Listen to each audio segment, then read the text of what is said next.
Hi, this is FavyFav. And this is Babelito. And we are Latinos Lunch. A podcast about Tacos.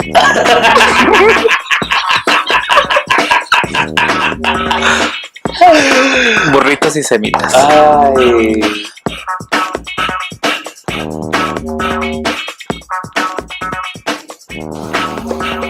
Today we are eating a delicious breakfast burrito, but it's a chorizo breakfast With burrito. chorizo, eggs. What else is in there? Papas, cheese, Mm. and a lot of grease. Oh, and a tortilla flour. Flour tortilla. Vamos a aprender español. Okay, inglés actually. So, Don't be nervous, Justin. I'm not nervous. I'm a natural. This is me. This is my life. This is my authentic self. Órale, pues. Okay. So we thought we will start. We opened this space to talk about a lot of things that the podcasts out there do not cover. We have been inspired by a lot of things regarding issues of race and gender and pop culture, but nothing very specific for Latinos. So we thought we will start this, and we'll see what happens. Yeah, I've been listening to podcasts for years and been really inspired lately by social conscious podcasts like Another Round, The Read, Black Girls Talking, and all those podcasts that I mentioned are by Black people for Black people, even though everybody else is listening, even you white people. So, yeah, I thought it would be cool to have a podcast with two Latinos talking about the issues that are important to us, or just doing a little research on things that we feel is important, because we aren't really taught about Latino culture in school. Yeah, and just to suppress or highlight those categories, like what the hell is a Latino? What does it mean? What is your identity? What is my identity?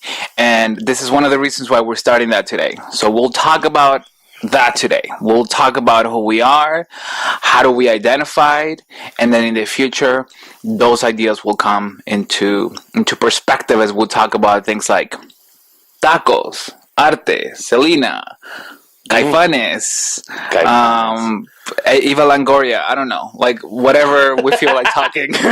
We don't need to talk about her. No, I'm just kidding. Shout out to Eva. Shout out to Eva. Yeah, so let's talk about you, Babelito. You want me to start? Sure. Okay. Sure. Can you pass my taco? I ordered a taco too. Espérame, déjame te lo abro. I got it. Bueno, déjame, okay. You guys have to get used to us eating and talking, because, Girl, you don't have to explain nothing. Just do it. You're right. Fuck it. Okay. My name is Emmanuel Ortega. This is the first and last time I'm going to say that. But I go by Babelito. So I'm Babelito. I'm 7 years old. And I don't like to identify myself as an academic, but I am working towards that route. I study art history. More specifically, I look into the art history and painting of 18th century Mexico and everything that comes with that. All the context, the historical, the religious, the psychological, you name it. But I'm most interested in looking into the context of race and gender and how it's been worked out in these paintings. And my passion, besides that, it's going to concerts. So you're going to hear a lot of things about music. I tend to ignore the issues that I see in my art, in my art history. I tend to ignore that in a lot of the pop culture that I am into, but this will be a different space, so I think we will talk a lot about that stuff. That's me in a nutshell, and your turn. No, I have more questions. Okay. So, No. Let's start with that, and then we'll ask each other questions. Okay, I guess you're in charge. Yes. Okay, so my name is Justin Favela. I go by Favi. people started calling me that in high school because of my last name, Favela. I'm an artist, visual artist. I usually make sculpture. And most of my work right now is about my identity as a Latino American. I took a big risk last year, quit my day job, and now I'm a full-time artist, which means I have no money. So it's an interesting life. But I'm happy I made that decision. Sure, I'm like working odd jobs here and there just to pay rent, but I'm really going to try to do this artist thing. And being socially conscious and just being aware of the issues that are happening. Before I didn't really care about that kind of stuff, but now that I'm getting older, trying to figure out what my purpose is in life. Sure.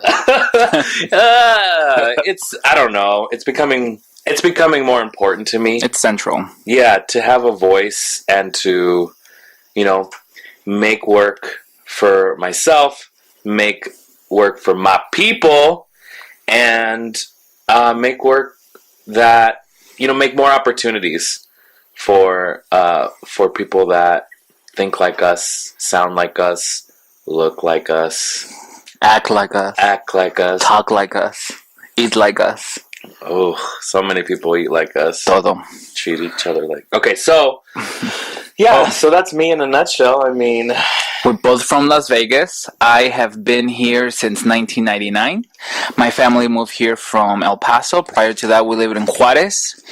And I consider myself a... it's going to sound super cheesy and stupid, but I consider myself a child of the Southwest, meaning Chihuahua, Arizona, Nuevo Mexico, Nevada. But my home is Las Vegas, and I think you can say the same thing, Justin. Born and raised in Las Vegas, Nevada. Whoop whoop. Battle born. I'm very proud Las Vegan. I love this place. Las Vegan? No? Las Vegan? Is Las Vegans? I don't know. Because it's Las Vegan apostrophe Las S. Vegan, from Las Vegas. Okay. You know better. You're from here. I'm not. So wait, where were you born? I was born in LA. And then I was 5 months old, and then we moved to Juarez because my dad hated the States. Okay. Nothing about the States he liked. So he wanted to go back where he was born in a small town in Chihuahua, but his family lived in Juarez. And that's where I grew up. I went to elementary school, junior high, and then when I started 9th grade, high school, that's when we moved to El Paso. 9th grade, high school. Yeah, so I started high school in the States, and then we moved to, we came here. So I did only 2 years of high school here in Vegas. Oh, interesting. Very interesting. Yeah. So, Babelito and I met, like, 3 years ago. Mm-hmm. Where? You don't remember? I do remember. I was working for... the Liberace Foundation. Ooh! I was the gallery manager for the show at the Cosmopolitan in Las Vegas. And Babelito walked in with one of our mutual friends, and that's where I met him. So, ever since then, it's been a magical friendship. That's right. Not ever since then, because he said he was going to send me an email, and it took him months. But anyway, that's besides the point. Facts are not important here. You are so dumb. Okay. Yeah, so Emmanuel, like you said, doesn't consider himself an academic. No, because that carries too much responsibility, and I'm not gonna do it. Anyway, he teaches art history, so I've learned a lot from him. I've been taking a lot of art history classes, getting to know my history, because when I was in art school, there wasn't even a Mexican art history class offered. Or Mexican history, for that matter. Right? Yeah, yes, exactly. So yeah, I've been taking a lot of his classes, been learning a lot, and a lot of my artwork has actually changed because of that. Spent some time in Mexico last year at a residency out there. It was really cool. So yeah, I think you've really shaped my art practice in the last couple of years. It's too early in the podcast's history to start crying. I'm not crying. I have allergies. Wait, but I want to know more about your upbringing. So you are from Las Vegas, but where's your family from? Why you consider yourself Latino? Where are you from? No, like, where are you really from? Don't you love it when they ask you that? Yeah. No, but where's your family from? You don't look American. You're not from here, are you? So anyway, yeah. My mother is Guatemalteca, from Guatemala, and my father is from Mexico. Northern Mexico, Durango. So, growing up, I actually identified more with my Guatemalan side because my mom raised me, and I would go to my dad's side on the weekends because my mom and dad split up when I was really little. But as I started growing up, I started to identify more with my Mexican heritage, and now that I look back at it, it really started like around middle school, high school, because like Guatemala, a lot of people don't even know where Guatemala is. So some people think it's in Mexico. Yeah. So it was easy for people to say, "Oh, you're Mexican? Okay, great. Like, where's the best taco spot? Like, can you try my guacamole? See if it's good." You know. So like that became my main identity as a Mexican American. And now that I've learned more, I'm still very proud Guatemalan, but even now with my art and stuff, I'm mostly talking about my Mexican side. Okay. And before I remember I used to get mad when people identified me as Mexican. No. They're like, "No, I'm Guatemalan," because I was so proud to be Guatemalan, and I even had a Guatemalan accent and everything, but I've lost it over the years. Oh, you did? Yeah. I cannot imagine you. Because I watched a lot of, I've been around you fucking Mexicanos too long. So this is a question. So you never questioned your identity as a Latino. You questioned your identity according to borderlines then. So either you were Guatemalan or Mexican, and now you're thinking more about in broader terms. Is that what you're telling me? Sure. Okay. Sure. I don't know what the fuck you just asked, but no, because I didn't have to think about these things till later. It wasn't until I started going, like Justin said, to Architopia, to the artist residency that and the board of directors of, and he went and took this residency there. But so Architopia is a residency program in Puebla, Mexico. Okay, go ahead. So I've been going there for 5 years. Yeah, like 5 years now, and all of a sudden I was pushed to be identified as something else besides Mexican. I was norteño. I was from the north. I was the guy that it wasn't from Puebla, and I never really thought about it in those terms. So I was just Mexican for the longest time, and all of a sudden it's like, oh shit, no, like I eat carne asada with tortillas de harina, and that's different than eating mole and I don't know, like tacos árabes, which is what they like people eat there. But so I really started thinking about identity in terms of regions, not necessarily in borders. But what I'm trying to ask here is, you're talking about one or the other, either Guatemala or Mexico, and are you thinking in different terms now? Quiet, silence. Am I thinking in different terms? Yeah, because you said first you're like, I identify myself as Guatemalan, and then I identify myself as Mexican. It's always changing. Like okay. I feel like I'm losing touch with my Guatemalan side. Even my family, I see myself hanging out more with my Mexican side as of late, but I want to go back to my Guatemalan side too. So it's like this balance, and I've had to do it ever since I was little. I remember when I was 5 or 6, like my Mexican side making fun of the way I said stuff. So from a very young age I learned how to switch the accent or to say things differently so that I wouldn't be different. Survival skills. Okay. Latino survival skills here and Latinos who lunch.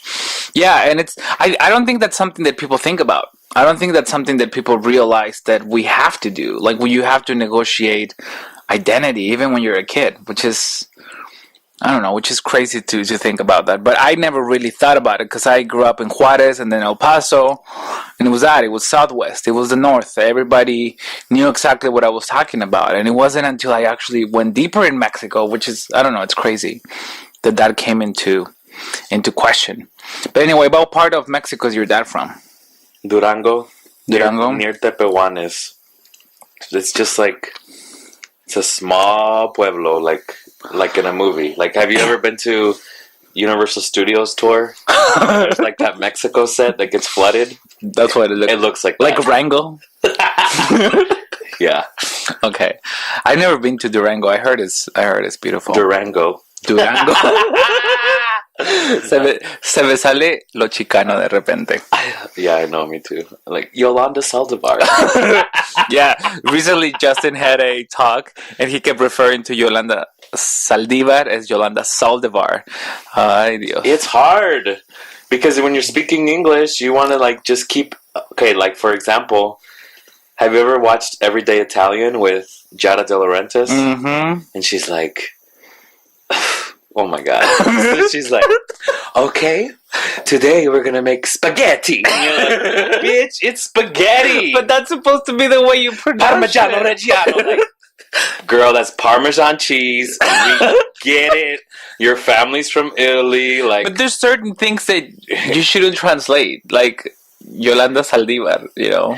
Yeah, but if I'm in that mode, Okay, I'm not gonna say Taco Bell. I'm gonna say Taco Bell because I'm in a certain, you know, your brain's like in one English mode. language. Okay, But sometimes it comes out different. It just depends. It depends. Whatever's fastest. It depends on the audience too. I will bet if you will have a talk with more Latinos in it, you will switch back and forth. Oh, sure. It's about, again, survival skills. Sure. Identity survival skills. Mm-hmm. What else? I mean, we're just living in this world that doesn't need us. What do we do? What else? No, I think I don't know. I think it's exciting that we're going to get to talk about these things because I wish I would have grown up with a radio show like it or like a TV show like it. We had to pick and choose. We had to see things on TV or in movies and find something that we identify with and go with that. Yeah. And I don't know, like hopefully we can open a bigger dialogue, you know. Yeah, looking back, I think the reason why Selena is so important to a lot of... Happy birthday, Selena. Happy birthday. It's your birthday today. So this is another thing.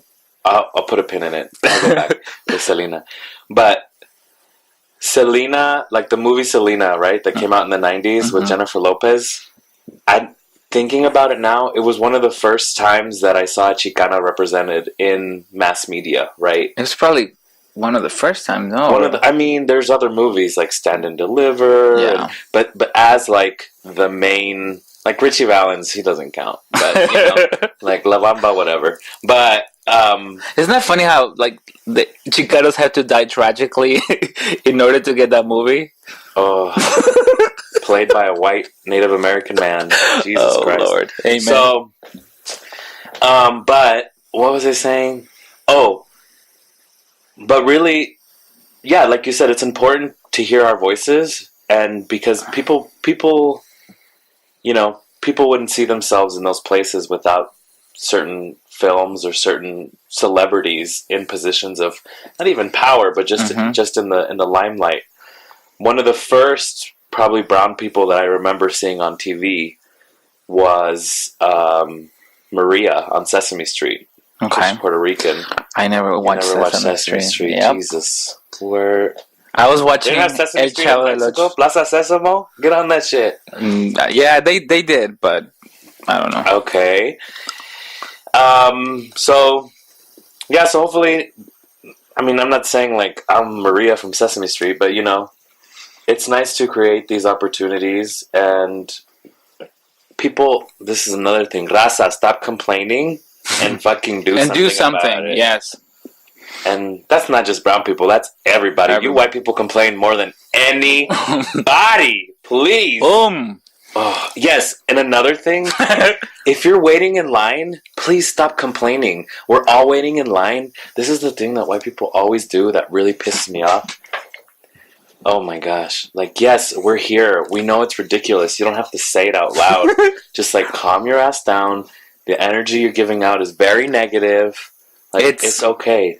If you're in line, they're like, this is ridiculous. Can you believe this? Privilege works in mysterious ways. That is my that's my catchphrase. I'm gonna coin that right now.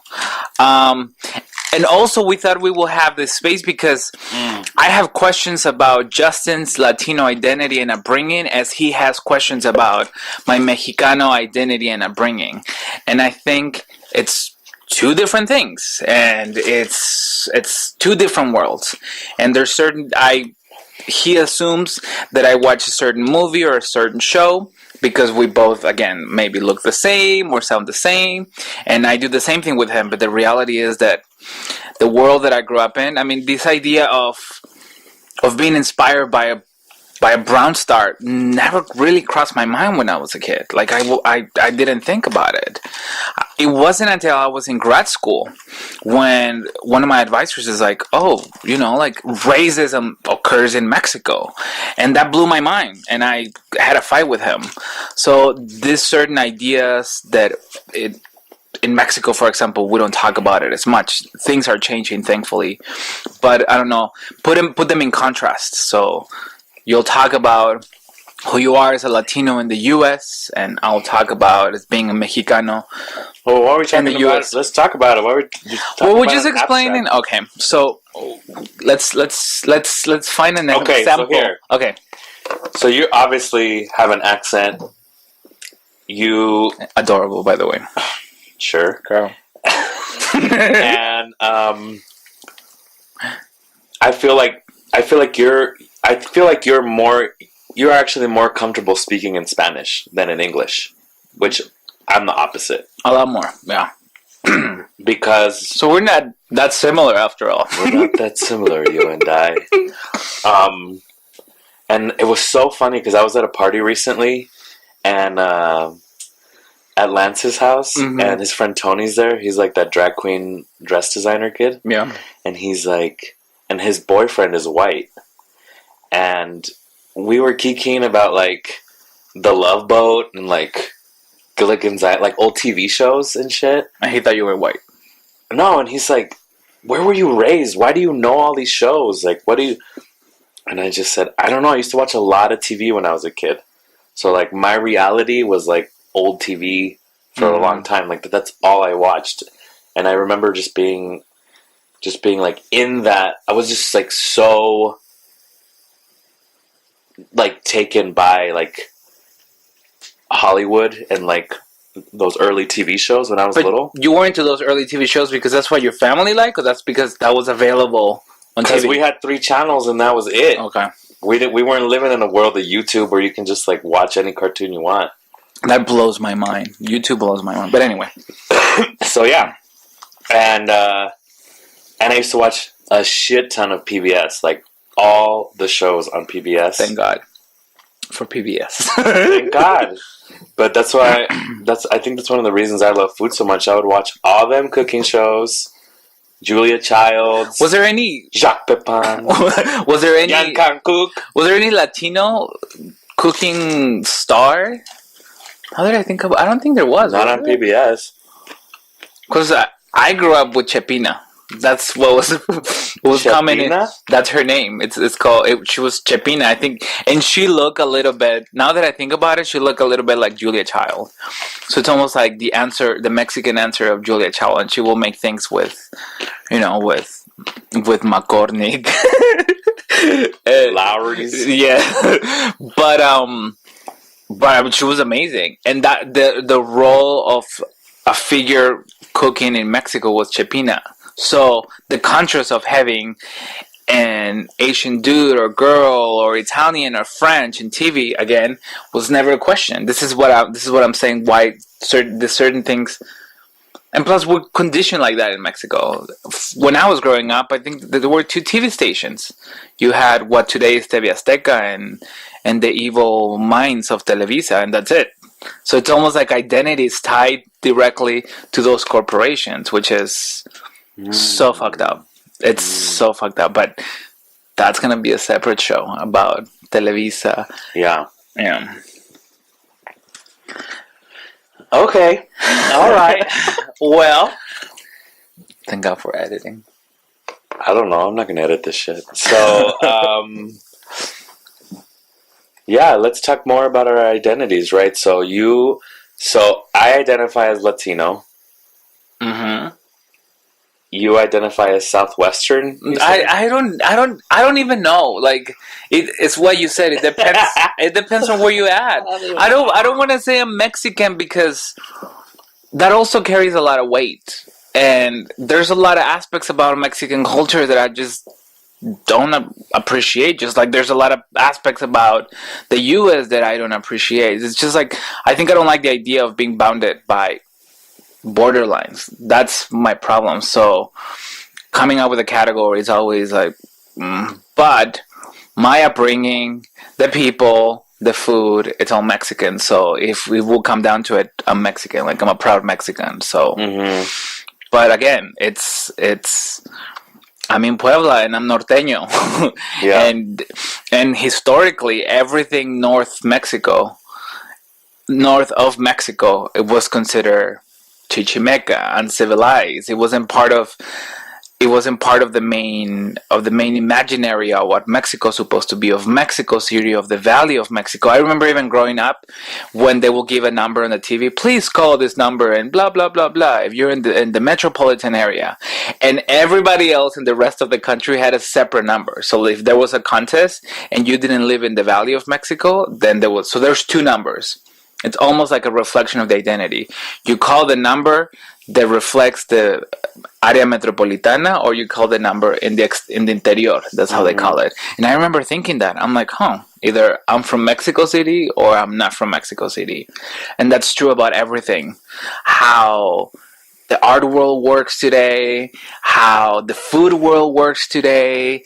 And so, I don't know. It's complicated, I guess. Yeah, I did notice when I was in Mexico, or when I've been to Mexico, there's definitely a class system in place there. Yeah. That, I mean, it's in the United States too, but it's more apparent there, especially based on race or color. Yeah, also. We don't like to think about it like that, though. Like Mexicanos don't like to think about. We're not racist. We might be classes, but we're not racist, which is of course bullshit. But yeah, it's all tied together. Guatemalan and Mexican. Yeah. Ugh, that. It's like, hey, I hate myself. Like, and I remember growing up too. Like we were from the north. We were tall. We were white. We were from more of European heritage, and people from the south were like sotacos and morenos, and that was supposed to be a bad thing, and it's still used today. It's like it blows my mind. It's very annoying because all of that is tied to history. It's tied to race, and again, we don't have those conversations yet. I think in the academic world, you're starting to see that, and in the popular world, very slowly. There's one show that right now it's on Netflix, but you have to be in Mexico to watch it. It's called Crónicas de Casta. So it's a show about this rich white girl in this moreno kid who lives. She lives in the outskirts where all the people with money lived, and he lives downtown. And the mom has a motel, and the mom is from Spain. So it's about the interactions of people that live within that neighborhood of Tepito and then outside of that neighborhood. So it's always talking about the caste system that started in the colonial period, which we will have a show about the caste system. But just the term casta, we don't use it to talk about race or identity or gender, but now you're starting to see that. But again, it's a small little Netflix show that nobody knows about, but it's so dramatic and it's so good. You have to watch it. We have to find it because it's hard to get it here in the States. But anyway, I forgot my point, but you know what I'm talking about. Sure. I've had too much coffee. Mm-hmm. Yeah, and an issue that I always hear on the radio, on other podcasts, like, not that there isn't any Latino podcast, because there is. Yeah. There's the big ones, Latino USA, Radio Ambulante, which is brilliant, amazing. A brilliant show. Yeah. I have to stop listening to it sometimes because it's depressing. It's super depressing. But they're great, though. Yeah, no, it's good. Real. Because it's journalism. Yeah, it's the world is a sad place. All Latino is another podcast. Julio Salgado in San Francisco is also working on his podcast and YouTube channel, and they talk about things that I haven't heard kids talk about in podcasts before. What is it called? I have no idea. Okay. Thanks for bringing it up. But it's Julio Salgado. He's regionally speaking, he's a renowned artist. He works with Resistencia posters, and he's great. But anyway, shout out to him and those of you who know who he is. So a big issue is like your identity, right? Like, what do you identify? What's the differences between Latino, Hispanic, Chicano? Yeah, but I hate Hispanic because it just... Say it. Why? Tell me more. Because it ties us to Spain. Ugh. And we ain't indebted to Spain at all. Like, So Hispanic, no. Just... I guess it's people that speak Spanish, but no. No, señor. Hispanic means... That's what I understand when people say Hispanic. Means speak Spanish. That they speak Spanish, but it also ties us to a Hispanic heritage from Spain. Yeah. Like, we don't live in the colonial period anymore. We are a product of the colonial period, but we're not indebted to the colonial period. It's two different things. So I don't like... I even the term Latino and Latin American has its own baggage. Yeah. So Latino is a larger umbrella term? Yeah, to just talk about... Because you can talk about Brazilians, right? Because they're Portuguese. Yeah. They're Latinos too. Pretty much the rest of America almost. Latin America. Yeah. But it's like the term native or Indio or indigenous. Like, those terms are activated geographically. So a Brazilian is a Brazilian until he steps foot on the United States. That's when he becomes a Latino in the eyes of the white people, basically. Or no, even within us, but well, that's the problem with language. Stupid. No, it's true, because no matter what you identify as, you're always an other. Yeah. You're not European. Correct. That's what you're saying. That's the bottom line. And that's what I think is the issue. Like, becoming... That's why I don't like to use that word for anything. What? The other. The other? Yes. Because by saying the other, you're automatically approving the presence of the one. And fuck that. Or it's like saying the center and the periphery. Like, no. There's no such things. Like, shit works in its own way in the center, and shit works in its own way in the periphery, and we don't have to compare one to the other. You know what I mean? And that's why when people ask me about what I identify for, it's not that I'm against the culture or what comes with it. It's I protest the actual terminology. Yeah. That's what bugs me about it. Yes. So, but I mean... Just like everything, it's a fucking performance. I'll be a norteño in Puebla if I have to. I'll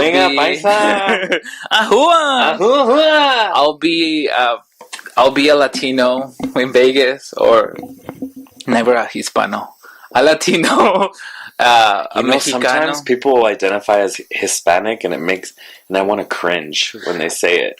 But it's like, do you know what you're tying yourself to? You're a slave in your own community. No. But it's...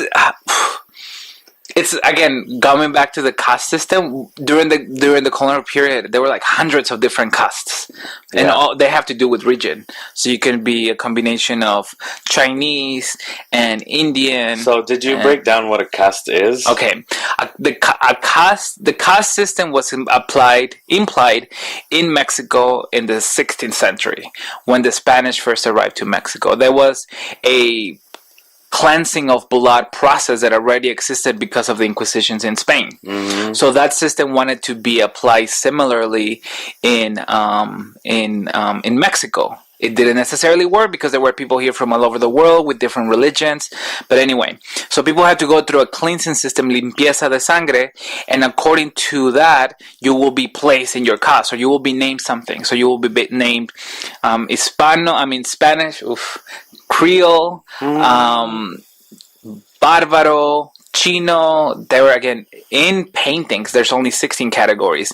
But in general, there were like 200 or something like that, or even more. Yeah. But it hasn't changed. When you fill the forms for the U.S. Census, there's still like, I don't know, we can look it up.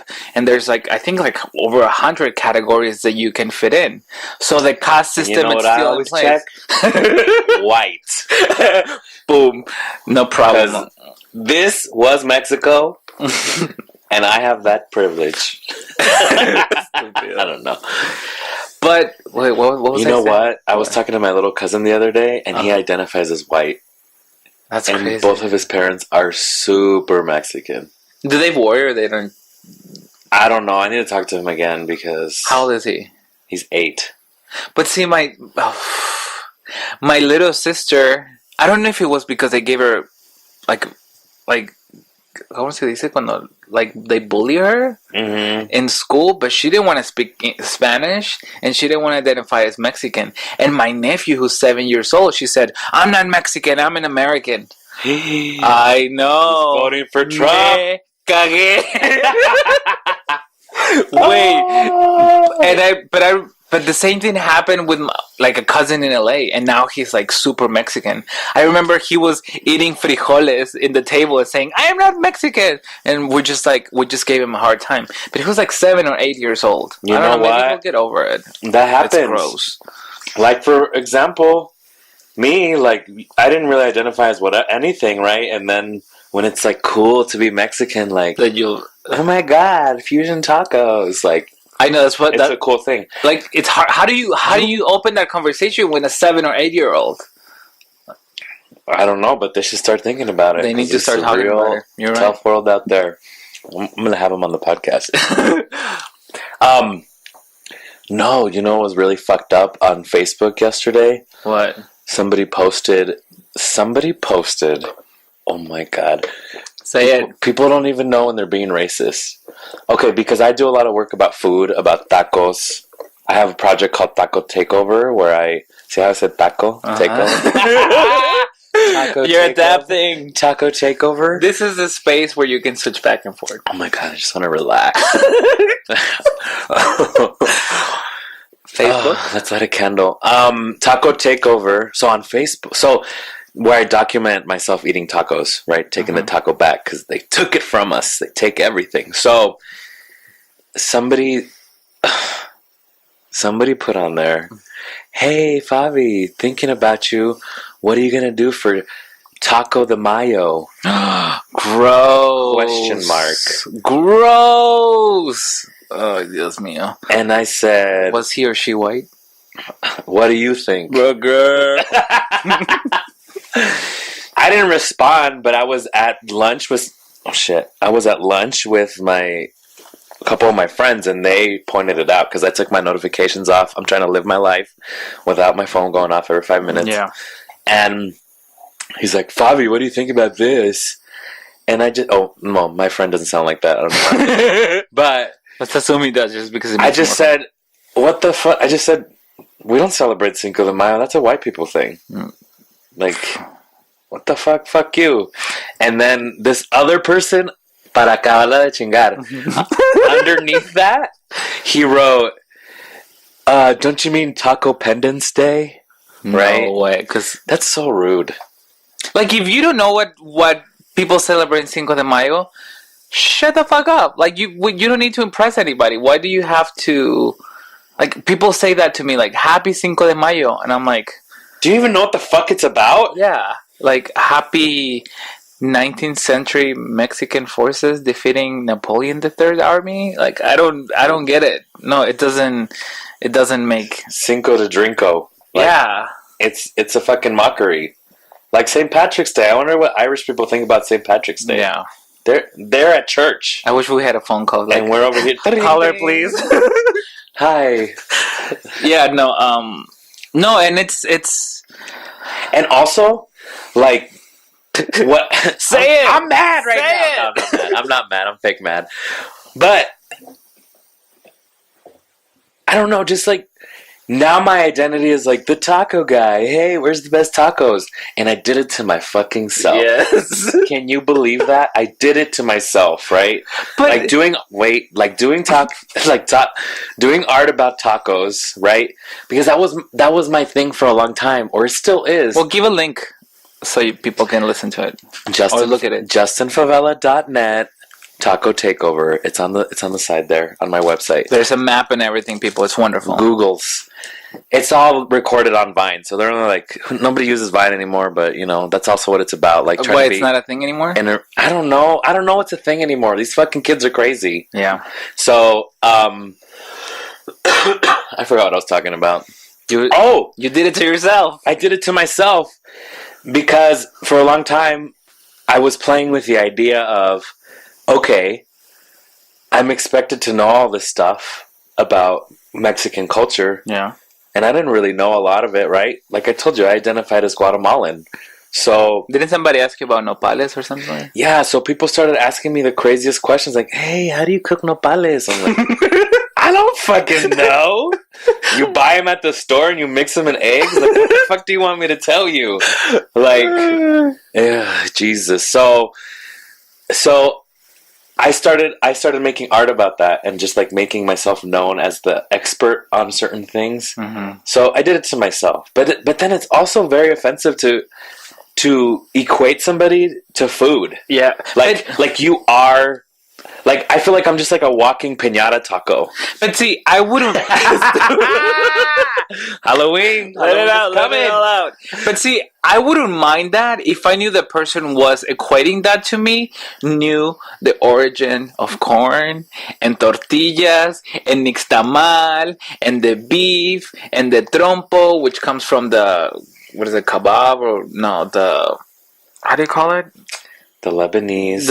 Yeah, like all of that beautifully rich culture behind something similarly as simple as a taco. But the problem is that that's not the case. They're not equating you with that rich multicultural history. They're equating you with like the sound of a crunchy taco going into your mouth. That's it. It's a thing. It's like, I kind of like that. It's funny, but at the same time, I'm like, let's talk about something else. There's more important things. Well, I mean, tacos, there's going to be a full episode on tacos because tacos are very important. Oh, and they're so...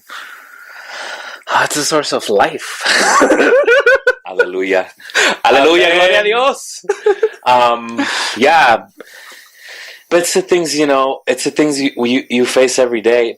But also, so there's that part of it, but then there's the part of it where food is social. Food is an entry point, right? Mm-hmm. Like, sometimes that's nice because I'll be in a room with somebody that I don't have anything in common with, but I could start talking about tacos and they get excited, because tacos are not just Mexican food anymore. They have become an American cuisine. U.S. U.S.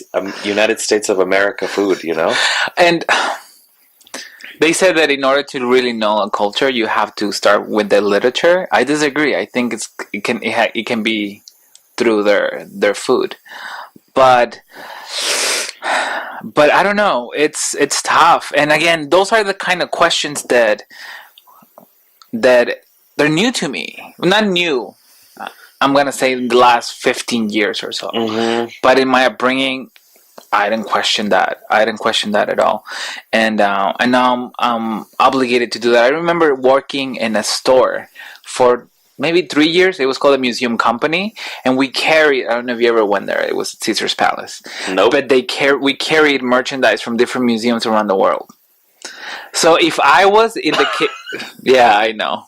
Whatever. When I first moved to Vegas, that was my dream store to work at, and I worked there. Whatever. Next. And I remember we had different cases. It was almost like a Wunderkammer, like a cabinet of curiosity. So we had the Egyptian part of the store, and the Impressionist part of the store. And I kid you not, according to what part of the store I was at, or according to what type of jewelry I was selling to these white people, that's what they thought I was. So I will. You do look Egyptian from this in this light. So if I will pull like a necklace from like that had like a little scarab, and I will explain the whole thing behind it. Girl, you Puerto Rican? Like one girl once told me, "Oh, you're Mexican? I love Mark Anthony." I was like, "What?" But anyway, and that's the shit that happened on the strip. Yeah, I was like, I just looked at her like she was crazy, and then that's it. But again, those things were. People assume those things about me, but because I didn't really came from a critical thinking background, I never really paid attention. And it wasn't until grad school that it was like a painful experience trying to really make sense of all of that. And I don't know. It's cool that now we can openly talk about it and hopefully get a discussion going on. Not just between both of us, but people that come into the show and on the website, whatever, you know. Yeah, and I apologize to a lot of my friends. You know what? I'm not going to apologize, but I'm just going to say race is always on my mind now. So, like, I can't get it out of my head. So it's exhausting. Yeah, I'm so tired. So, my God, let's go get a mocha. Caffeine. So, no, and we get a mocha for a reason, because where did chocolate come from? Mexico. Moctezuma Frappuccinos. Anyway. By the way, Mexicans, when you go to Starbucks, stop. I'm just telling you right now, stop ordering caramel frappuccinos. Stop ordering caramel frappuccinos. Not to play with stereotypes. Please, break the cycle. So, what was he saying? Oh, I know. I some of my friends are like, dude, why are you always talking about race? Why are you always dissing white people? And I'm like, just I don't know. Like, people really ask you that? Some people, and I'm just like, I don't know. I'm talking about race because it applies, and maybe you don't think about it, but I'm always thinking about it. And people need to realize when, like, we refer to white people, we don't refer to all of white people in the fucking world. Because people get that shit like mixed. It's when I refer to white people in a certain context, I'm talking about a specific group of people. When I'm talking about white people in another context, in a different group of people, people don't understand that. They think we're talking about all Europeans and all people from the US and everybody that has fair skin. That's not the case. But, you know, si te queda el saco, póntelo. That's the problem. And that's why they question, like, why are you talking about white people? But anyway. But yes, I mean, it's you can't negate it. Like, race, it's part of our daily negotiations with people all the time. I don't see color. Do you like when people say that shit? No. Nobody has ever said that to me, thankfully. But I don't see color. I have 2 black friends, so... I've lost patience. When I heard shit like that, instead of fighting, which I should, or like getting mad, like I just roll my eyes in my head and I just walk away. You know what's crazy? I don't see color, but like colorism is so real. Mm-hmm. Like, how do you not see color? We get information, right? From lightest to darkest. I saw that, Beyonce. Which is the problem in Mexico. People don't... By the way, Beyonce, I love you. Oh, I can't wait. Okay. That's another thing. We got our tickets, girl. We're ready. Okay, we saved our monies.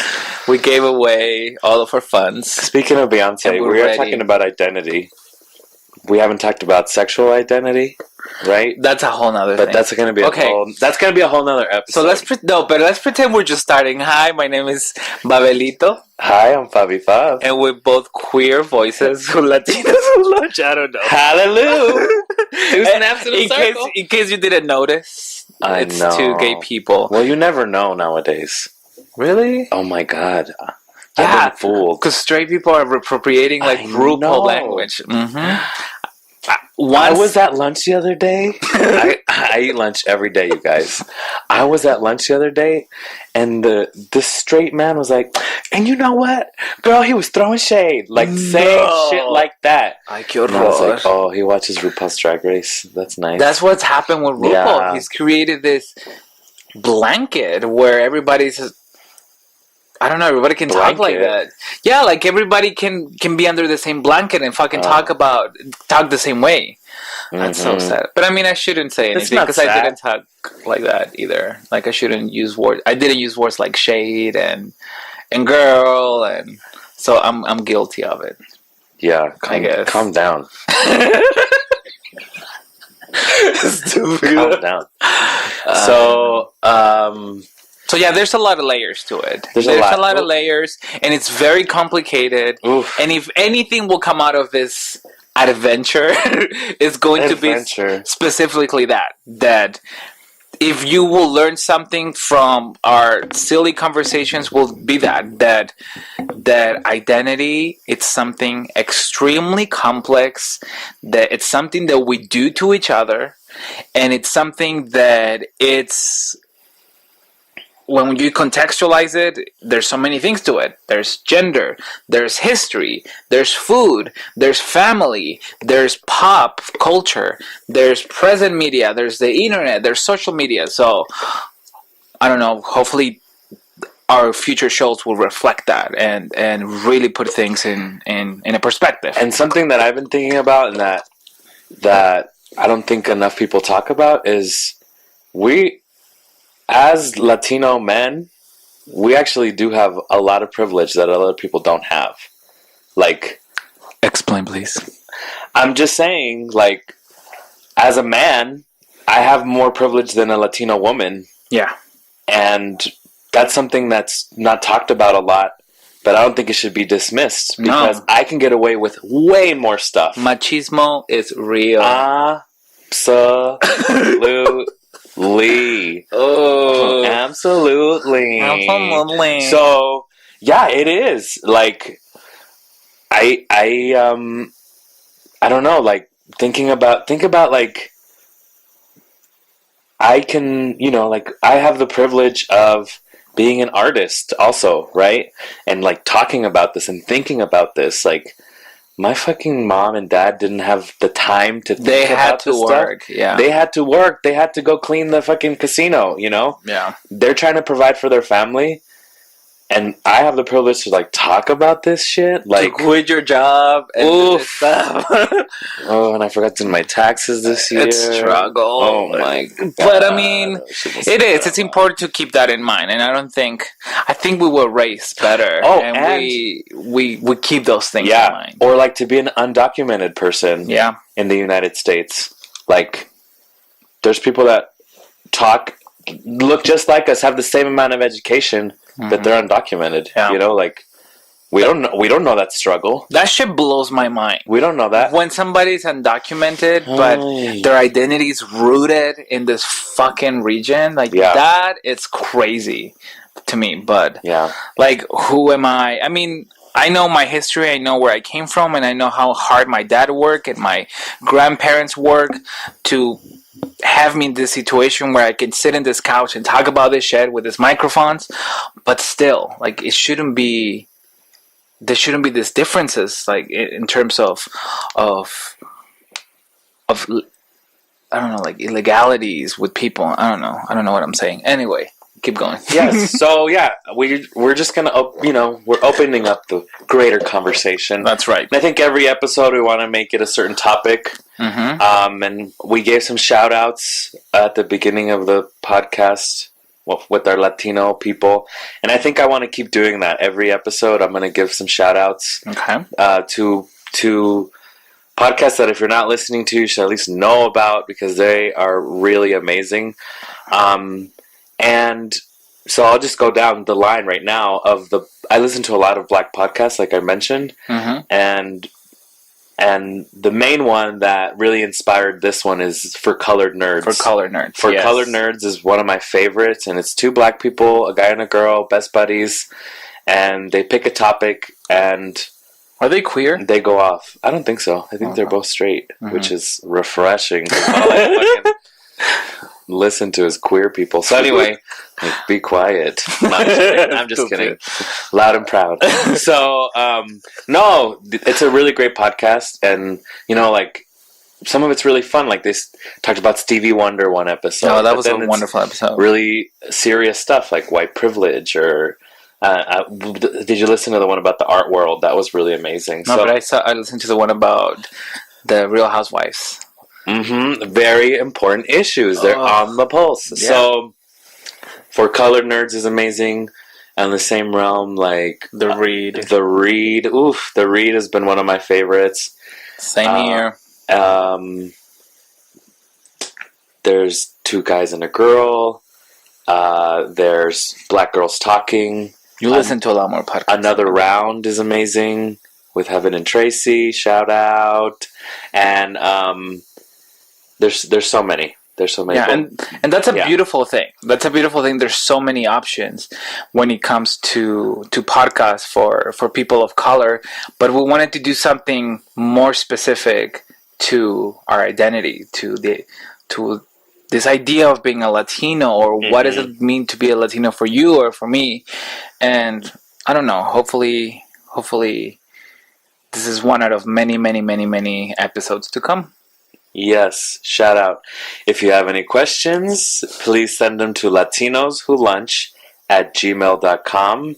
We might read your questions on the podcast and get some ideas from you. So if you guys know of any Latino podcasts that we should know about, make sure you send them our way, or blogs. I'm always looking. We're always looking for our voices. And if there are certain things that you want us to talk about, or at least allude to during the episodes, please let us know. And yeah, this is awesome. Oh, one thing.